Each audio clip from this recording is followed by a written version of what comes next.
Today I have the honor of interviewing Mr. Bob Wright. Now, Bob Wright is the author of this book right here, Killing Cancer, Not People. He's also the founder of the American Anti-Cancer Institute.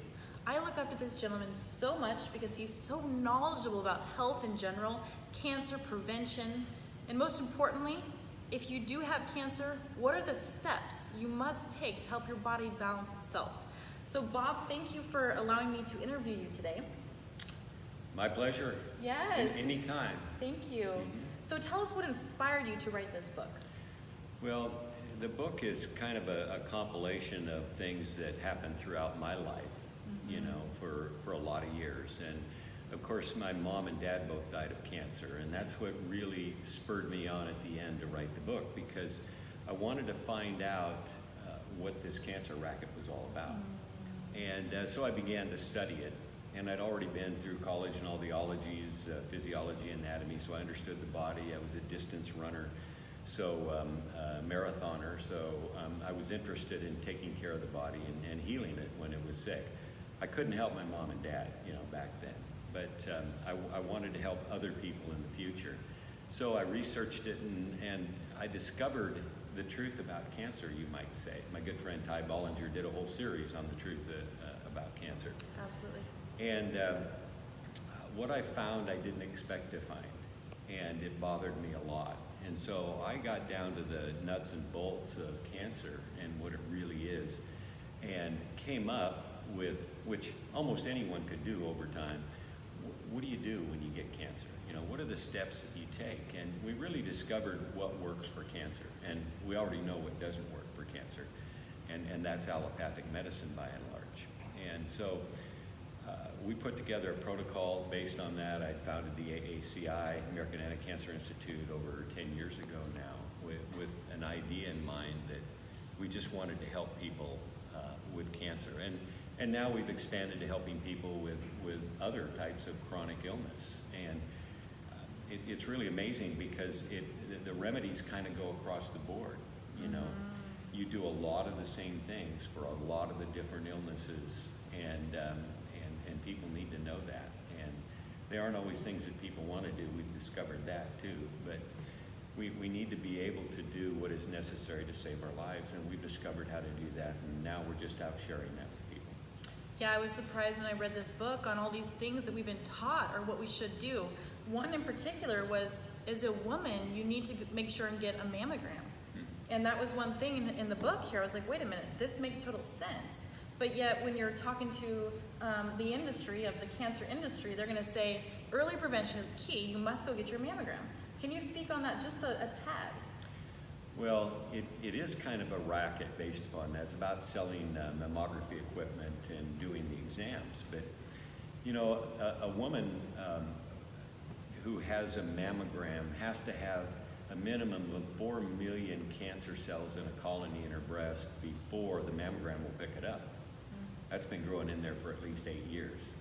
So that's not early detection, folks. And mammograms are uncomfortable, they're not reliable, and all the recent studies have shown us that. So many women have been over-treated that it's amazing. There have been too many bilateral mastectomies that weren't necessary. We've discovered that DCIS, ductal carcinoma in situ, is not cancer. It's just a precancerous condition, and still doctors are treating it like a deadly cancer. So we've learned a lot, and what we learned, one thing, is that thermal imaging, digital infrared imaging, is really the way to go. And we kind of point women towards that. We can't tell them not to get mammograms. I personally wouldn't have one, but women are free to do what they want. But thermography will show you, you know, up to 8 years in advance that there's something going awry or something going on, because it is recording in pictures, in colors, thermally, what is actually happening, you know, inside the breast at that time. And so it doesn't have to be just the breast; it can be any part of the body. Picks up the anomalies, so that we know that something's not right. We ought to have it looked at. You know, we ought to look deeper into it. So that's really early detection. And that's thermology is what you call it? Or thermography. And where can people go get that done? Well, there's a lot of people doing thermography now. It's been around for 30 35, 38 years now, so it's not new. It's just been kind of forced down by allopathic medicine, but there's a lot of people that do it now. I would just suggest people Google thermography in your city, and you will find some people that do thermography. It's not expensive. When we look at what medical costs are today, thermography is not really expensive, and it will tell you a lot, and I suggest that all women have that done. Awesome, thank you. And if you could speak to, 5 things that people can do if they do get diagnosed with cancer, what would those 5 things do? I know you're really big in water, you're big in nutrition, supplements. Can you just say a few things that would help our audience here get a better grip on what they have going? Well, there is 5 steps that have other things associated with them, but these 5 steps are really, when you think about it, plain and simple. And you need to eat the right food. If you're not going to do that, your chances go down. You need to drink the right liquids, particularly the right water. And we discovered, 10 years ago what that water was. Kangen water, of Right, course. the Kangen water. Right here. Here's to the That's Kangen right. water right here.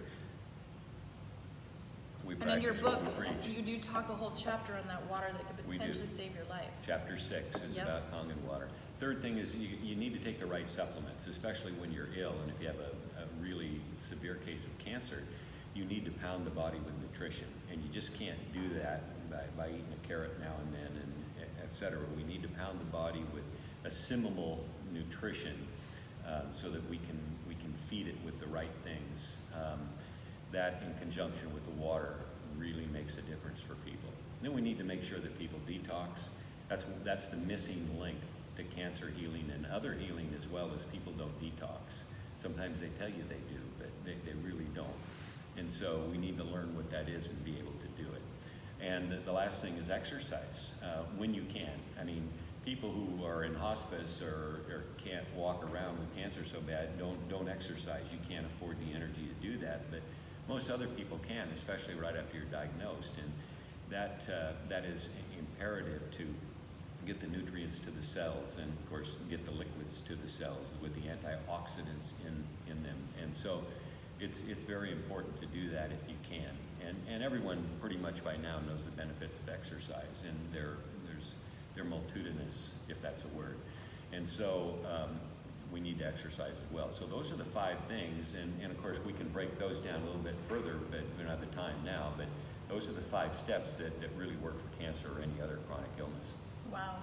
Well, I don't want to take up too much of your time today. I really appreciate you doing this for us here. So if people want more information, where will they get a hold of you? They can reach me directly at info@americanaci.org. info@americanaci.org.